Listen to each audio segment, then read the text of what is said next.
Okay, I'm going to go ahead and kind of start with the opening since we do have about 10 participants in the Zoom room, and we'll continue to monitor that. I'd like to welcome everyone to the Transition 101 webinar that we're hosting today. This is part of the March for Independence that the ARC is hosting this month. What we're doing at the ARC is the March for Independence is a campaign to help raise critical funds needed for our essential services. And we've gone virtual this year like so many others. And as part of the virtual event we're hosting is webinars like these. And we have another one coming in July that we'll be doing, but we'll save that for later. Welcome, we're glad you're here with us. As Heather said earlier, we're going to put everyone on mute because we want the focus to be on the presentation. And we will also hide the video. The other thing that we'll ask you to do is there's a chat box in Zoom where if you have questions, we encourage you to ask your questions and put them in the chat box. And then at the end, we're saving time for our host to answer those questions. So I would like to turn it over to them now because I think everybody's excited to hear what they have got to share with us today. So I'd like to introduce Heather Long, the Director of our Family Support Services here at the ARC. So welcome, Heather. Thank you, Donna. So today we have a very special guest, my friend Sam Gonzalez. Today he'll be talking about transitioning, Choose Your Path, Transition 101. And we really felt like this was an important topic to address, especially now when you're looking at the fall with so many different changes and uncertainties. We all just need a reminder about what transition is, what age does it start, what does it look like, what do we need to be asking the school, what are the policies. So we really felt it important to get back to the basics and remind ourselves what is transition and what are the most important things to remember about that. And so Sam Gonzalez, of course, always comes to mind whenever we need someone to speak about transition. Sam has been in the education field for over 15 years and started off in Northside School District, taught in the classroom, worked at central office in Northside, and now for the last 5 years, is that right, Sam? 5 years, has worked at Region 20 as a transition specialist or coordinator. So he's very familiar with what we need to know today. So I'm going to go ahead and let Sam go ahead and go over his PowerPoint, and then again, like Donna had said, if you have any questions along the way, go ahead and put that in the chat, and we'll address those at the very end of the session. All right, awesome. Sam. Thank you, Heather. All right, guys, I'm going to share my screen here so you guys can see the slides. So, I wasn't sure, were the slides sent out to them, Heather? Did they have a copy of the slides, or I wasn't sure? No, Okay. They do not have a copy. Okay, so I'm gonna share my screen so you guys can see the slides. And also what I'm gonna show you though, I'm gonna show you a resource where you can find this. So I really appreciate Heather and the ARC invited me out here. I've worked with Heather for several years. Consider her a friend, and we talk about different things in life. But one of the things we always talk about is just how we can make the community experience better for kids and adults with disabilities, because that's a big piece of the transition process. And what I'm gonna go through is the transition process that the schools go through for the students with their IEPs. So transition is a federal mandated law, and I'll talk about that, and that goes into the IEP. But a big part of the transition process is because as much as we would like our kids to all stay their age, if I had to pick an age, I probably would pick 6 and 8 for my boys to stay that way forever, because they're a little independent, yet they're potty trained, and they don't talk back enough yet. But the kids are going to grow up. We can't stop time, and school is eventually going to end. Whether they graduate at 18 or they age out at 22, I think the ARC had this training before. The yellow bus will stop. Eventually, FAPE, IEP is going to stop, and you're not going to have the school system anymore for that support. So what else is out there to help you, your child, the adult student, family, to have a plan for them to be successful for the rest of their lives. And that's what the transition planning is doing. It helps the school build that plan. And a big part of that plan is community agencies that we have in the community of San Antonio and the surrounding areas of Region 20. So with that being said, I'm going to go through the slides. If you have questions, like they say, put them in the chat box. Now, we'll have some time at the end to answer your questions. But I'm also going to show you a resource where you can access this information on my website.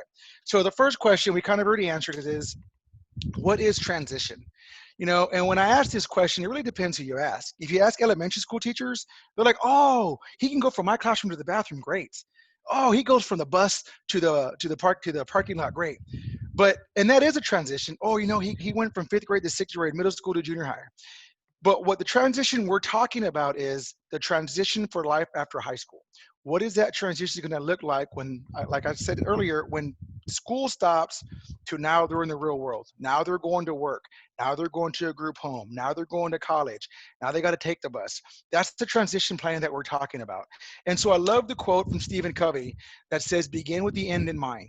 And that's the quote that we've always heard. You see that quote all over the place, begin with the end in mind. So I'm going to show you the transition process, and then I'm going to show you the entire quote of what that looks like, because I do think that quote is super important when talking about the transition process. So this slide is the actual transition process that the schools go through. And we're going to go through, so you see at the top, it's highlighted in yellow. Each box is going to highlight as we go through. So I'm going to talk about each one of these boxes here. But it starts with an age-appropriate transition assessment, and it ends when they graduate with a summary performance.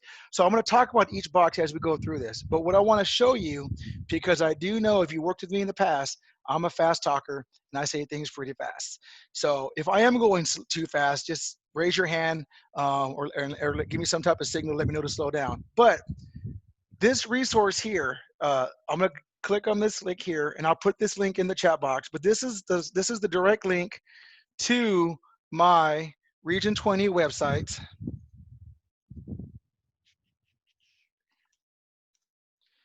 And this will show you what that graph I just showed you here. And this is a free site. Anybody can log on to this. Is right here. I created a few years ago an interactive flowchart with all this information. So this is on my website. Anybody can access this. And there's the transition process I just showed you. So as we go through this, if you have any questions, you know, Sam says something about age-appropriate transition assessments. You just click on this link. It takes you straight to that slide with a little bit of a blurb and some resources for you to click on to look at. So you can have that, so you can access this at any time through the transition process. If you have questions throughout the school year in the summer, or you just can't sleep at night, you want to read something on the net, just log on and check out this flowchart. And hit home, it takes you back to this. So this is on my website through Region 20.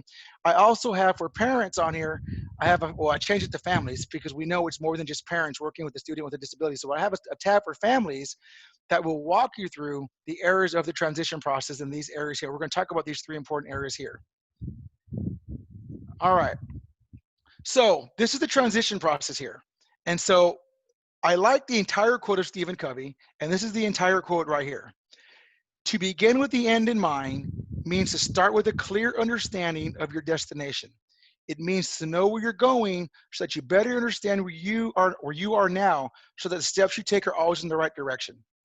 And so this quote to me really captures the entire transition process. And as we go through this, I'll talk about that. So here, to begin with the end in mind, I'm going to go back between 2 slides here. That is the post-secondary goals. Post-secondary goals are projections through the assessment they were given of what they want to do after high school. And whatever they want to be, doctor, lawyer, plumber, welder, HEB bagger, college graduates, whatever they want to do, that's their vision. That's the end.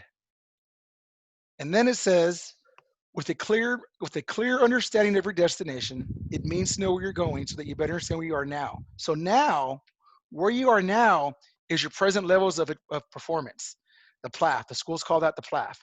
If we know where you are now, so we gave you this assessment, we know right now your IQ, your functioning level, your stamina, whatever you're doing now, your skill level. Now we know where you are now. So if we know where you are now, and we know where you want to go, so whatever you want to be, plumber, doctor, lawyer, veterinarian, we want to look at now, do you have the skill set, or can we help you get the skill set to get to where you are now? So do you have that skill set to get to where you want to be? whether it's cognitive, whether it's physically, whether it's spiritually. Can you, where you are now, can we help do that? And so then the steps here, so you're always taking the steps in the right direction. Those steps is everything else. It's these three areas here: education, training, employment. It's the classes you're taking. It's the instruction you're receiving. It's the outside agencies helping you. Can those steps fill in the gap to keep you in the right direction? The fastest way from point A to point B is a straight line. We all know to get to where we are now as adults, it wasn't a straight line. We had failures, we had bumps in the roads, we had discouragement, we had all sorts of stuff. But we want to make sure we're still looking at the target of where we want to get to. And that's what we're looking at for transition. Kids are going to have lots of frustrations, lots of bumps in the road, especially now when you're looking at the disability. The disability causes barriers that might prevent them from getting somewhere. We want to look at the transition planning. How can we help reduce as much as possible, or even eliminate the barriers while we're doing this to get to the transition process? And so transition is a federal mandate through IDEA 2004, and the definition says, to ensure that all children have available to them a free and appropriate public education that emphasizes special education and related services designed to meet their unique needs and prepare them for further education, employment, and independent living. Those three areas were highlighted in the transition process: education, employment, independent living. So transition is built into the definition of special education. And so again, it's to ensure they have a free and appropriate public education. Now, like I stated earlier, IDEA goes from age 3 to 21. So that free education is eventually going to stop. So let's plan now to have that transition as the students get older. A really good guide we have here, and this guide is actually going to be revised in a few months, is the Texas Transition and Employment Guide. So I'm going to back up I'm going to go forward one slide, then come back real quick. So transition needs to be in effect when the child turns 16 years old or younger. If it's determined by the IEP team, and updated annually thereafter. And the IEP must include appropriate measurable post-secondary goals, a course of study to help reach goals, and to inform the child and the parents of the majority of rights. So that needs to be in effect by law by age 16 or younger. But because we live in Texas, and Texas does things a lot faster, bigger, and better, it needs to be by age 14 in Texas. So in Texas, by age 14, the transition process needs to be in the student's IEP. Now, at that very first ARD meeting, where they talk about transition, the school needs to inform you of this guide. This guide was created about 4 years ago. And I'll put the link in the chat box. You can have the link to the guide.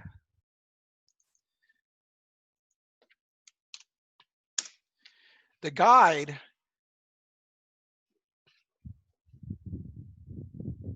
actually the guide's over here. I gave you the wrong link. The guide is right here. Texas Transition and Employment Guide. It's under the new state website here that you can find.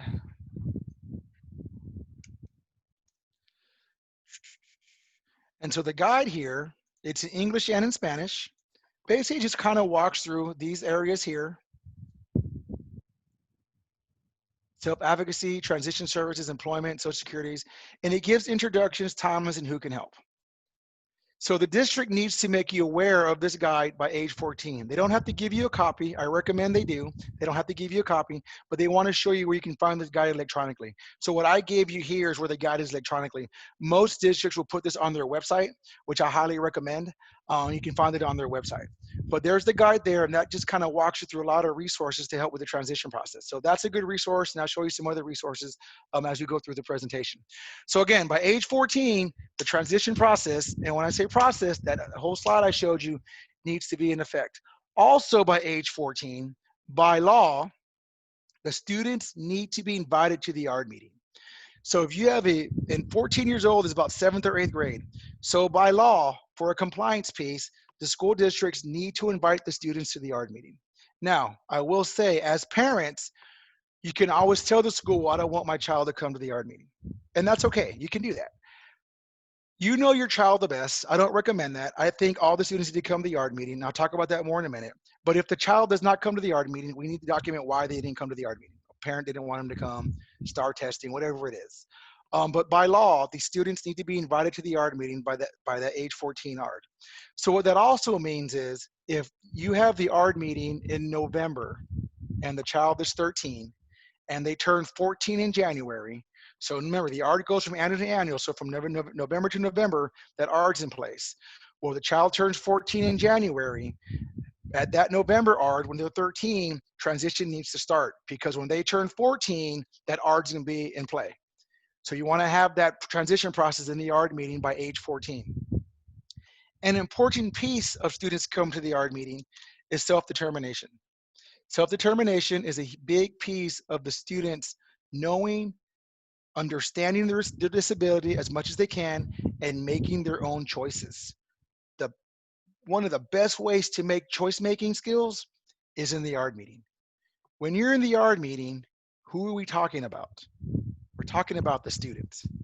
Whose classes are we talking about? The students. Whose accommodations are we working on? The students. Whose modifications are we working on? The students. If they need transportation, who's getting on the bus? They are.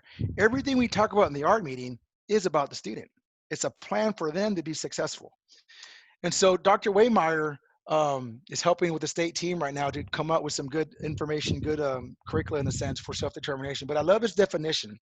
He says self-determination is a concept reflecting the belief that all individuals have the right to direct their own lives. Students who have self-determination skills have a stronger chance of being successful in making the transition to adulthood, including employment and independence. That's a big piece of self-determination. So what I'm going to do real quick, because I forgot to do this real quick. I'm going to stop the share, then reshare, because I need to connect my computer audio for this video real quick. So stop, share, computer sound. All right. A few weeks ago, it didn't take me that fast. It wasn't that fast when I did that. All right. So I'm going to show you this video real quick of I'mDetermined.org. And this is a great website called I'mDetermined about what students think self-determination is. It's about 3 minutes.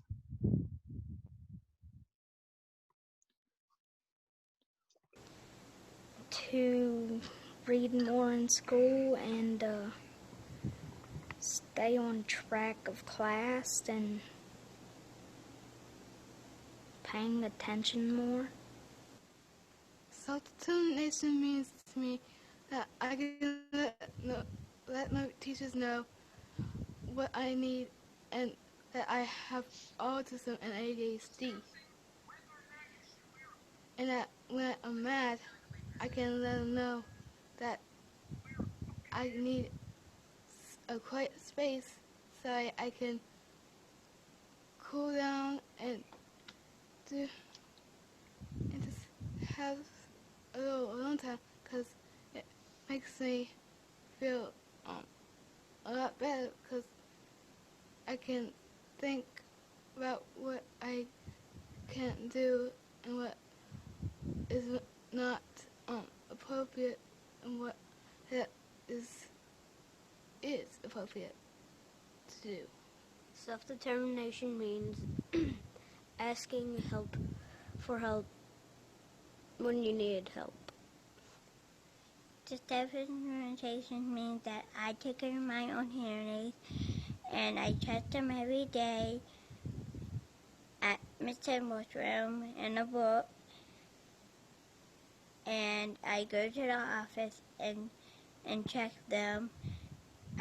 I throw the batteries away and put new ones in, and it's really important so I can take care of them real good. Self-determination means to me raising my hand and asking to go to the resource room. Self-determination means to me when I ask my mom and teacher if I can stay for tutoring, and when I come down to the resource room for help and quiet. Self-determination means me going to my IEP meetings, listening to all the good things about what my mom, Miss Gray, and my teacher has to say about me. And my goals are to get out of speech by May. And for me to get out of speech, I have to practice my oral words. Self-determined means I have trouble listening. I help myself. I ask my friends for help. I raise my hand. I asked if I can go down to the resource room. Self-determination means to me setting goals for myself, like focusing in school, listening to my teacher, and listening to my mom. If I reach these goals, I reward myself by giving myself candy or extra iPod or TV time. I want to make good grades and pass. I want to graduate and have a career. I also want to make my parents proud of me too.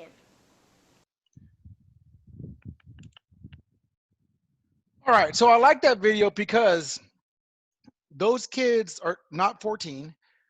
They're second to fifth grade, and most all the kids know their disability. A lot of them know what helps them. A lot of them know what to ask for, resource room, timeout room, the batteries. They know what the rewards are and their goals. They attend their IEP meetings. That's a big piece of self-determination, is making those decisions. Because if you have, so here's some things from self-determination here. So decision-making, choice-making, problem-solving, self-observation, self-awareness, self-understanding, goal setting. These are all pieces of the ARD meeting that they're working on. And if you're in an ARD meeting, let's just say the student's not there, and you're talking about and you're in an ARD meeting, and you're talking about the student's goals. And you're like, well, you know what? I think he needs extra time. I think he needs shortened assignments to work on that. So we put that in the IEP meeting. We put that in as an accommodation in the ARD. Parents sign, get the paperwork, go home. They don't talk to the student about it. Students in class right now taking an assessment or taking a test or whatever, or homework, and he doesn't finish it. The teacher knows she has the IEP, right? Teachers probably see 300 kids in a day at the high school level. She may not realize at the time that the student gets extra time. But if the student knows his accommodations, raise your hand. Hey, sir, miss, I have extra time. Can I finish this after school? Yeah, it's on my IEP. Kids knowing their goals is a very important piece of that. Oral administration. My older son has ADHD and dyslexia. He has a 504 plan. In his plan, sorry about that. In his plan, he had oral administration where we would pull him in a class and they would read the test to him and everything.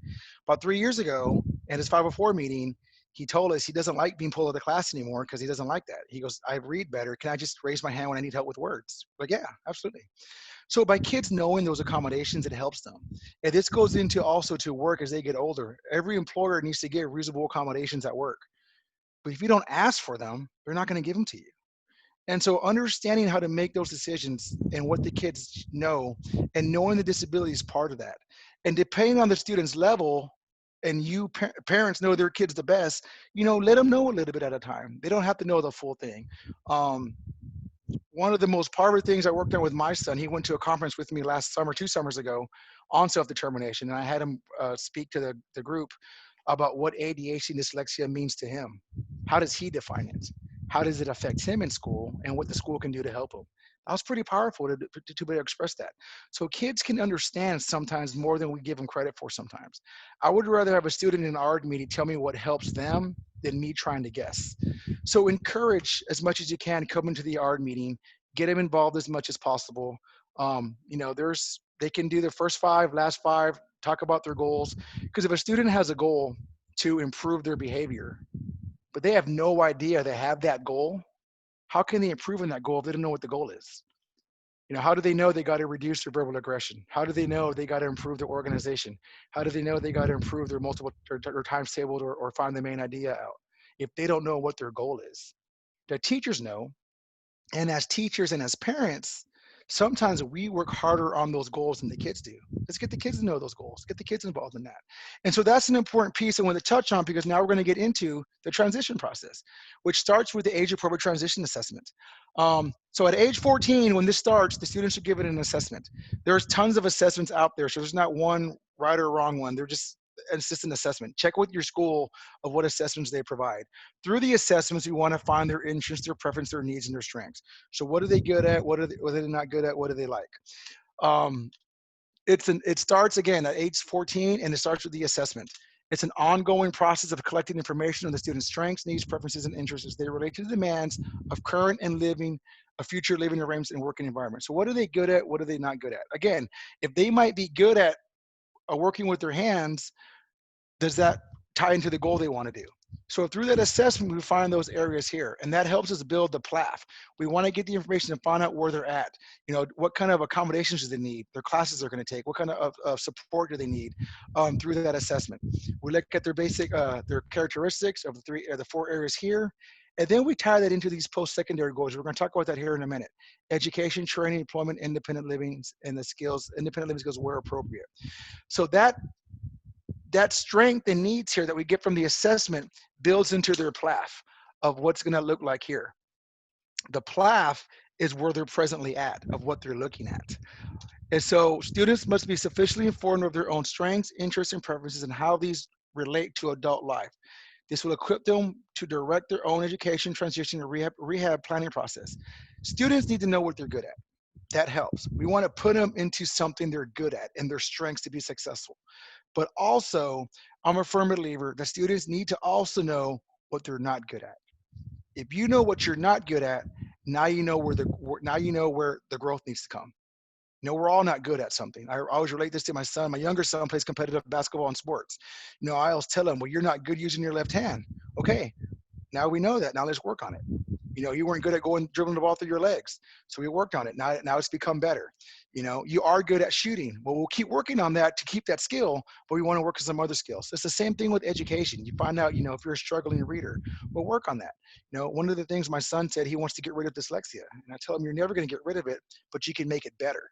You can improve that skill with coming up with your own, knowing what you're weak at, how to accommodate that.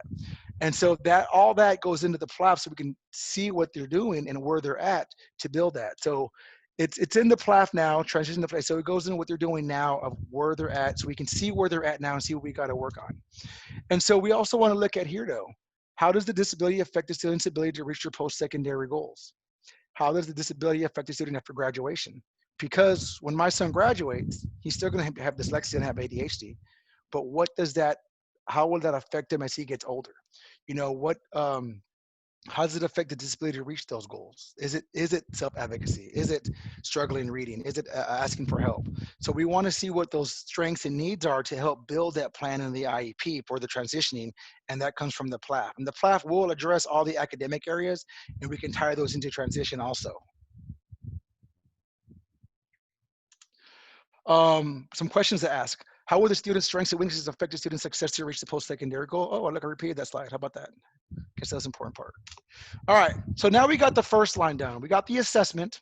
We know what they're good at, what they're not good at. We know where their present levels are. So now we want to see their measurable post-secondary goals. This can come from the assessment. If not, this needs to come from a direct question from the teacher. What do you want to be when you grow up? What do you want to do? We look at the three areas here. So we're going to look at, by age 14 and older, an IEP must have these measurable post-secondary goals. These goals go into the transition supplement in the PLAF. So it's a separate supplement that's now being added to the yard paperwork for transition. We need to have education/training and employment. Now, independent living skills is if it's appropriate by the yard committee. And so these goals from the school standpoint are reading in a certain way, and you see them in the next slide. But you have to have education training, you have to have employment, and then again, independent living skills if the art committee feels if it's applicable. I'm the fan that everybody has an independent living goal. I just think there's something, independent living is not where you're gonna live. It's the other aspects us as adults need to be independent. And I use my older son on this again. My older son takes medication for ADHD.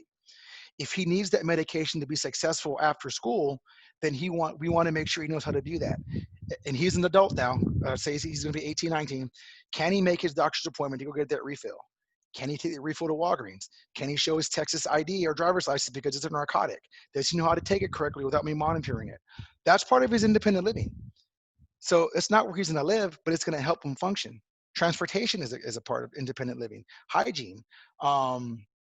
Communication, all those aspects fall under independent living skills. It's not just where they're going to live. So if they're going to live at home, how independent can they be at home? If they're going to go to group home, how independent can they be at the group home? So we want to look at all the different aspects of a student to help with that independent living skills. So again, if it's the art committee feels necessary to have that, I'll advocate for everybody to have that. And I do talk to the schools about that because I'm an advocate of everyone having independent living skills goals. We're not all going to graduate and be able to live independently on our own, especially with transportation sometimes. That's a big part of maintaining your employment. And so the goals are written, here. So it's got to be, did the student achieve the goal or not? And that's what talks about will. The goal, the post-secondary goals will be achieved after high school. They're not going to achieve this while they're in high school. We're looking for long-term goals also. Again, they won't be achieved for 4 to 5 years. If a student wants to be a teacher after high school, well, they still got to complete their 4 years of college to get their degree and go to the teacher certification. So it's just that we're making sure we're working on those goals while they're in school. And I'll show you that connection in a minute. All right, so they're written in a specific way. After leaving high school, Bob will enroll in the culinary arts program at the local community college. After graduation, Ben will work as a mechanic at a local car dealership. And after exiting high school, Annie will take the bus to and from work. So what you see here is the goals have to be written after high school. Typically, they're written upon graduation from high school, because that's showing it's after high school. And if a student goes to an 18+ program, it's after that. It's when they leave the public school. This word here, will, is what makes it measurable, because you're either going to do it or not, and we can measure that. You don't want to put, after leaving high school, Bob will think about culinary arts school. You can't measure think about, but you can measure the will parts. We want to make sure we're using that word will in there. So non-examples here is Beth is considering a career in photography. Again, we can't measure that. Beth thinks she might want to. We can't measure that. So you just want to put that word will in, but these are just the goals that we get of what the projections that they're going to do after high school. And these will not be completed while they're in high school, but we're going to work towards that. And so by working towards that is what we do measure is the IEP annual goals. These are just your annual goals that you have for your academics in whether you have a reading, writing goal, a behavior goal, a functional goal, transportation goal. These are your IEP goals. IEP goals will be achieved throughout the school year. They're written from annual to annual goals like all the other goals.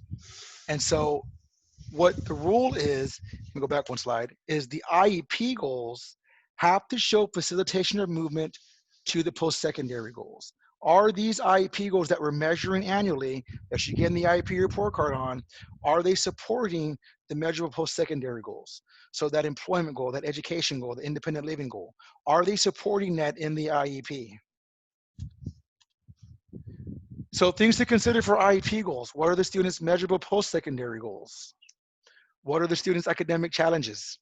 What skills does the student need in the desired post-school settings? What annual IEP goals can be written and worked on while still in high school that will reasonably enable the student to be successful in the desired post-secondary settings? They have to show that facilitation towards that goal. So some of the examples here is, I always use the example for employment. If a student wants to be employed at HEB, upon graduation from high school, Sam will work at HEB. And through whatever my disability is, I have a verbal aggression goal. I just enjoy cussing. I like saying F this, F that. That's just in my vocabulary. And so the school has an IEP goal for me to work on reducing my verbal aggression. If I'm going to work on and master my verbal aggression goal, will that support my post-secondary goal of being employed? Yeah, you can't go to HEB cussing everybody out. It also depends where you work. But yeah, most employers don't like you going to work cussing everybody out, being verbally aggressive. If you're going to go to college, your goal is to go to college, to UTSA, and you have a learning disability, and you have a reading and writing goal, and you're working on improving your reading and writing. That IEP goal, by mastering that goal and improving my reading and writing, that supports my post-secondary goal of higher ed. It's going to help me do that. So there's got to be goals in the IEP that support those post-secondary goals. And that's what we're looking for, is whatever you want to be when you grow up, are we supporting that through the IEP right now? And that's in a bigger part with the IEP goals are super important, but a bigger part of that is the course of study. Are you in the right classes at the high school? We have tons of electives, tons of CTE courses. If you want to go to the military, are you in ROTC? If you want to be a welder, are you in the welding program? Are you in the culinary arts program?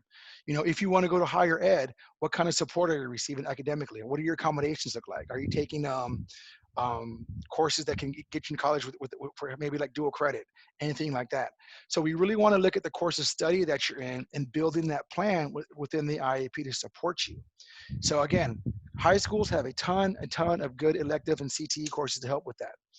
So the student's course of study should align with the measurable post-secondary goals. Should be a multi-year listing of courses that the student will take in order to enable him or her to reach the post-secondary goals. And that planning will also help with graduation. We have to make sure the students meet the graduation requirements of the foundation plan. And also, if they're going to earn an endorsement, the endorsement track can help you get into those right classes to also earn the endorsement, which is right here, was the personal graduation plan. That's created by a counselor or whoever the principal designates to help build this 4-year plan. That 4-year plan can then be applied to the IEP for the course of study to make sure the students are receiving the right classes. Now, sometimes, depending on the situation, it's hard to match a student exactly with the classes offered by the high school, or if it doesn't fit into that year's schedule. In this case, think about courses that address the soft skills or secondary skills that will help the student achieve his or her post-secondary goals to be successful. Some of the skills taught in the CTE courses, the skills can be transferable to working it, but we want to do our very best to get students in their right classes to support those post-secondary goals. And then we also want to start talking about the next part is the coordinated set of activities. Now we're looking at other ways to get that instruction, other people that can help us outside of the IEP team sometimes to build a plan. So the purpose of the transition service is to reasonably enable the student to meet his or her measurable post-secondary goals. These are defined as a coordinated set of activities for a student designed with an outcome-oriented process that promotes movement from school to post-school activity. So who else can help with this? This is where you can maybe have an outside agency. You can have other classes outside of the CTE to help. This could be a work-based learning because we're looking at the areas here of instruction, related services, community, and experiences. And so some things to look at here, just the areas to be addressed are, again, we talked about those already: employment, post-school adult living, daily living skills, and if appropriate, maybe a functional vocation evaluation to kind of pinpoint more through like maybe a task analysis of support and services that the student might need to do that. So that's the coordinated set of activities there in the art committee, which then leads to the agency linkages part. The agency part is Texas Workforce Commission, your local authority, which here in Bexar County is your ACOG. So we're looking for that. So the ARD committee, your case manager, your school, can invite an outside agency to the ARD. In order to do that, they need to have prior written consent from you, the parent or the adult student, to come to the ARD meeting. So they might ask you for consent to invite Texas Workforce Commission. They might ask you for consent to maybe even invite the ARC with Heather's team. They might ask you for consent to invite ACOG.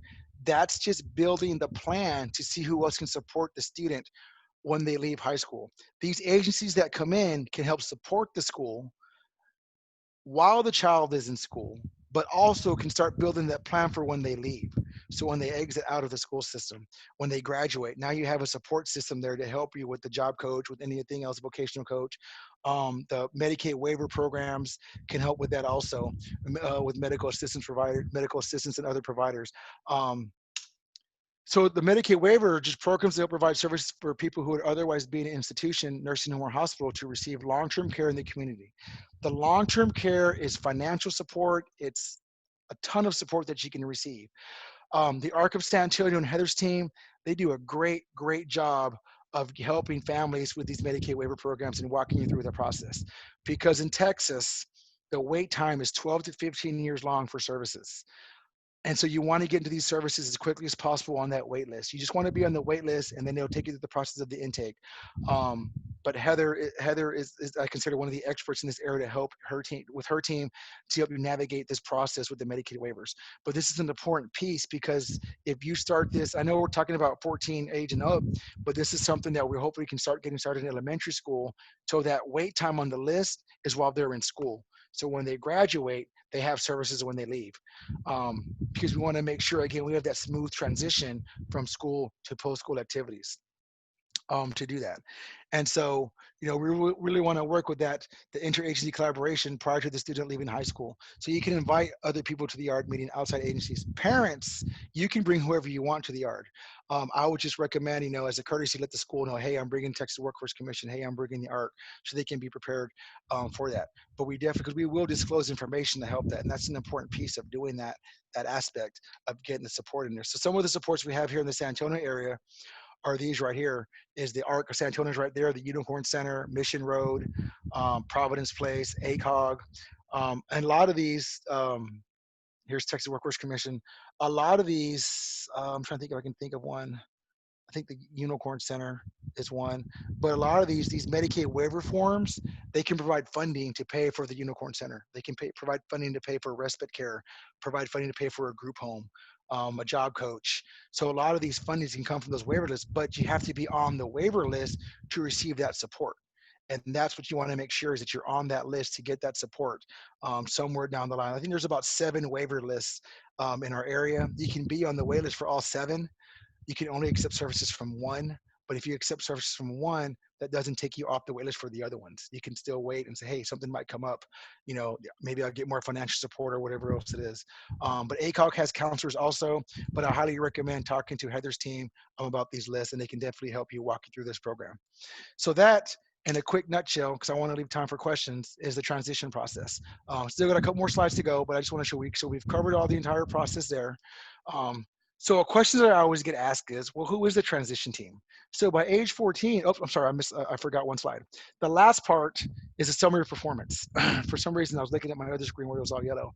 The summary of performance is so when your child graduates, no matter if they have a minor service or all the services, when they graduate and leave school, they're going to get something called the summary of performance. This is also in addition to the ARD paperwork. And this basically captures everything you've done in those 4 years. It's documentation that you have a diagnosis, that you had a disability, that you had support, that kind of support, and anything else we need to know. This document, summary performance, is what you can take to the next level. You can take this to Texas Workforce Commission. You can take it to the Office of Disability Supports, because what this shows is that you have a disability and that you had support. And it's your documentation that they can provide support for you. Now, the difference between the support of school and non-school is FAPE is an entitlement. We're going to give you FAPE as a free and appropriate public education. When FAPE stops, now the support you get is eligibility. What are you eligible for? So they're going to look at documentation to see where they can provide services for you.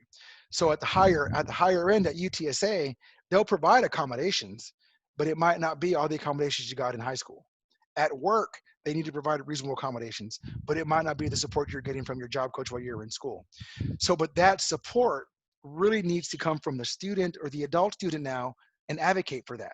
If you're at work and it's loud, and if headphones will help you reduce the noise and help you work better, but you don't want to ask for them, or you don't have the skill set to ask for them, it's going to bother you. But if you would just ask for that, then the employer might say no, but they go, yeah, you can wear headphones. That helps reduce the noise and makes your job do better. But we can't read minds. We need the kids to step up and ask for these supports, ask for these services. If you're in college and you're failing and there's support there, you need to go talk to the Office of Disability Supports. I highly recommend going in your senior year and visiting colleges and talking to the administration over there. All right, so who does the transition planning? So it's so there's the whole form I was looking at. It's all in yellow now. We've covered all the areas of the transition planning. And again, you can find this on my website to kind of refresh and get some links that are on my website to help with this process. So the transition team is just the ARD committee team: school personnel, parents, students, state community agencies. Out of this entire list, especially for transition, I feel the student is the most important person on this list, because that's who we're talking about as the student. The transition planning of what they want to do after high school is what they want to do. And sometimes parents, what your child wants to do might not be what you want them to do. So that's going to be some discussion of what I've been in plenty of ARD meetings where the student doesn't want to go to college, but the parents want them to go to college. You really want to look at and talk to them about what is success. One of the discussions we have in our household is, my son wants to be a gamer. My wife's like, no, he can't be a gamer. You're not gonna make no money. And I'm like, well, you actually could make lots of money in gaming nowadays. And that could be just a 2-year degree. Well, I want him to go to a 4-year school. And I'm like, well, you might not have to go to a 4-year school to do that. So it depends what they want to do. Really find out what they want to do and look like. And so one thing I want to show you real quick that helps with that, this is another quick resource. And I'll put this in the chat box, is if you haven't done this yet, and I love this, is a Texas reality check. This here is a lifestyle calculator, and it works with whatever city, so it pinpoints San Antonio. But this just has the kids go through about 15 steps, and it picks their lifestyle. Picks how do you want to live your life, and go all out. Do you want to live in a house or an apartment? I think the next one says utilities. Just pick some there. I think the next one is what do you want to eat? Here it is, transportation. What kind of car you want to drive? So you're picking your lifestyle, and it's calculating your total over here. At the very end, it says to maintain the lifestyle you picked, you need to make $120,000. And then it shows you all the occupations that you can make $120,000. So you go through, pick an occupation, then it tells you what do you need to do to get that occupation? Schooling, skills, soft skills. Can you make that occupation? And that's a big piece of that. So now kids can see that, because kids might want to do something, but they don't know the steps to do that. So we want to start with the transition plan. Hey, do you know a doctor requires 12 more years of school? You know, my middle brother works at Boeing. He went to the St. Phillips program for sheet metal mechanic. He works at Boeing right now, makes great money, but I always tease him because you work in a warehouse. It's hot. I like air conditioning. You know, so, you know, do kids understand what it takes to do that? What does it take to be that occupation? That's what we want the kids to understand by doing that and talking about it. So success, you know, success is really up to that individual. I've seen a lot of stories with students with ID that were working at Whataburger or McDonald's for 30 years.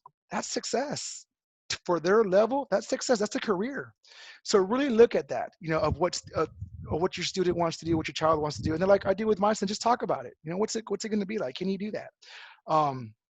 Because as they get older, the last part of talking about the transition process in schooling is transfer of rights. At age 18, the student becomes the adult. My nephew just turned 18. He's going to be a senior next year. And I just had this discussion with my brother and my niece. Yes, he's the adult. Mentally, he still needs some support to grow up. But, you know, yeah, the state of Texas looks at 18-year-olds as an adult. So at 17, we start talking about the transfer of rights of what it looks like. And that basically means that at 18, the student becomes a decision maker in the IEP meeting. At 17, when they have that discussion, is when you want to start looking at, if you feel you need it, at the guardianship options. You know, it starts with the support decision-making agreement, power of attorney, and if you do feel you need guardianship, full-blown guardianship, is start taking those steps. You can't really start the process till about 4 to 6 months prior to the 18th birthday, and then it goes into effect on their 18th birthday.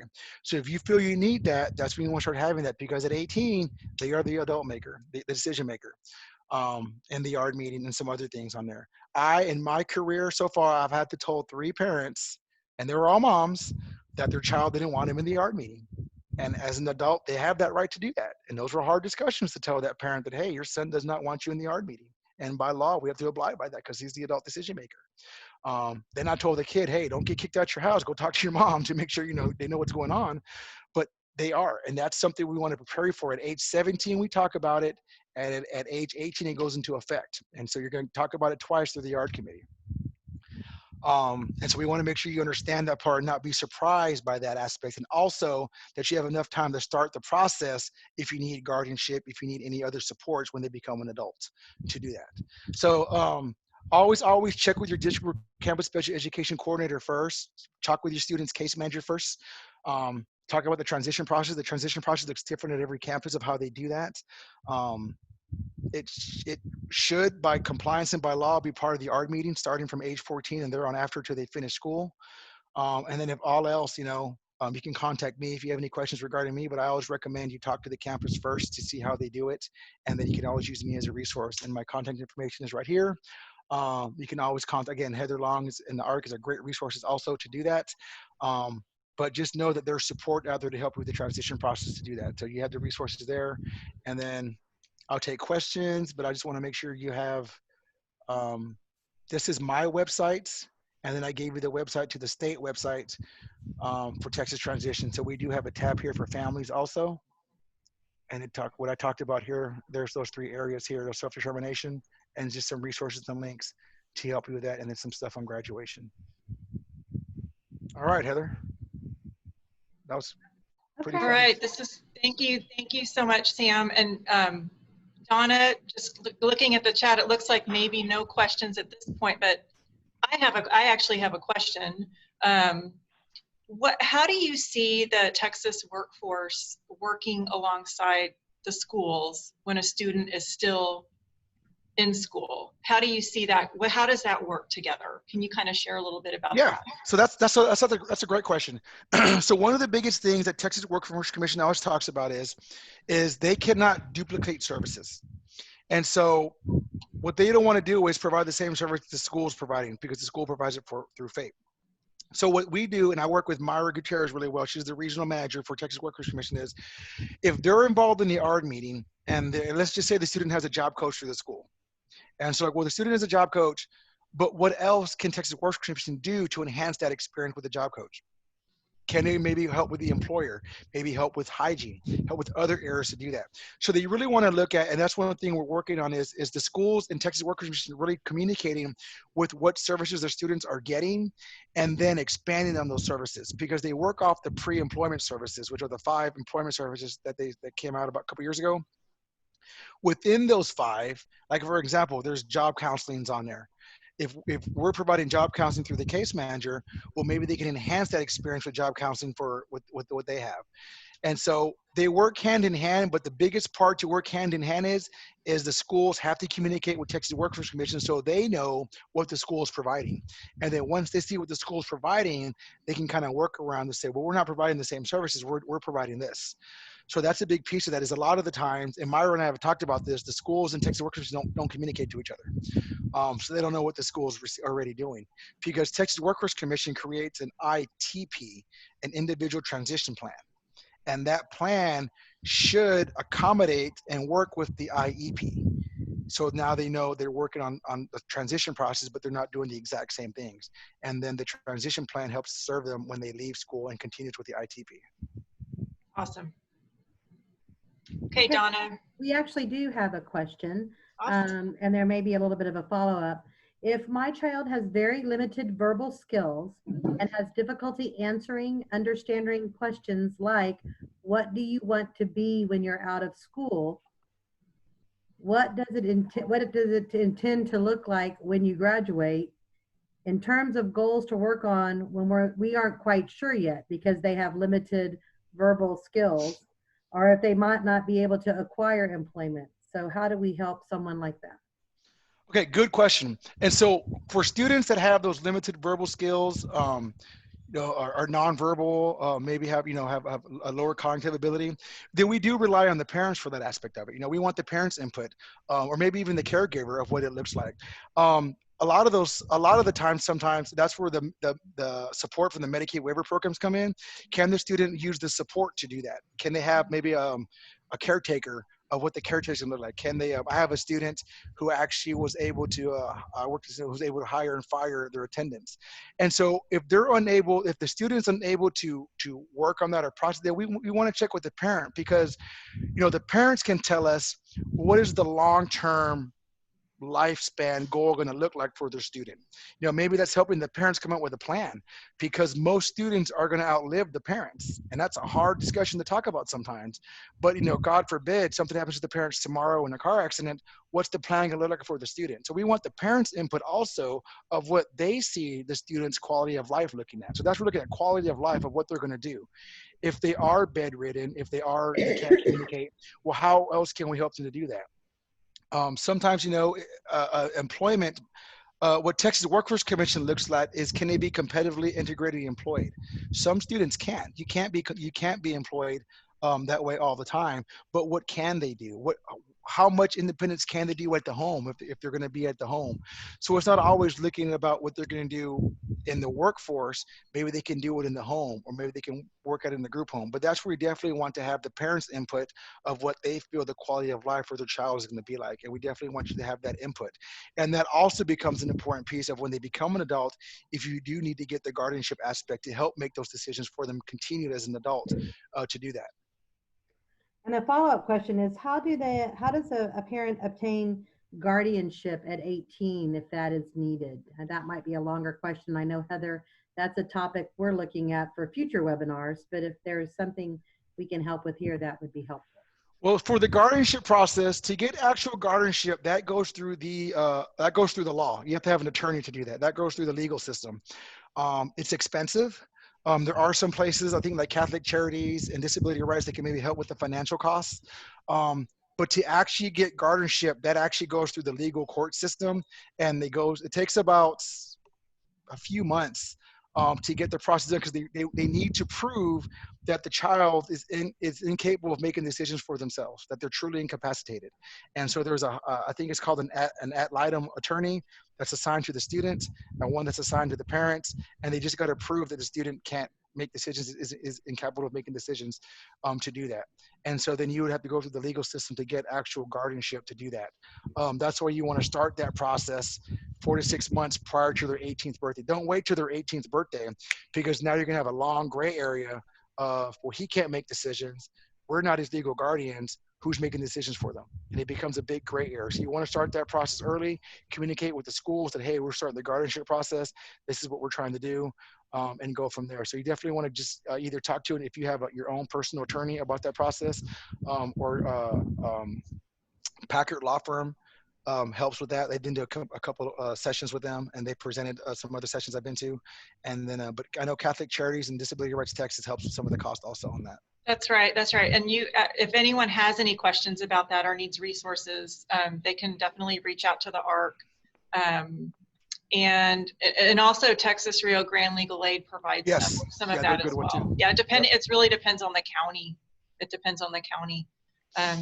So I thank you, Sam, and I think we're going to turn it over to Donna to wrap it up. But I just again want to thank you, Sam, for giving us your time. And so Donna. Okay, well, thank you all for joining us.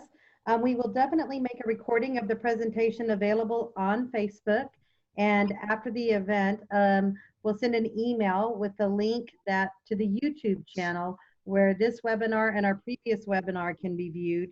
We'll also send a link to a survey to determine what topics you'd like to hear more about. And at this time, we also would like to thank our March for Independence sponsors, the Gordon Hartman Family Foundation, Valero Foundation, New Star, Jefferson Bank, HEB, the Mays Family Foundation, and the Greehey Family Foundation. We hope you enjoyed this presentation, and we look forward to sharing more with you about one coming on July 8th via Facebook. So please be on the lookout for it. We hope you have a great day, and please take care. Thank you. Thank you, everybody. Thank you, Sam. Thank you. Check out the website for more resources. Take care.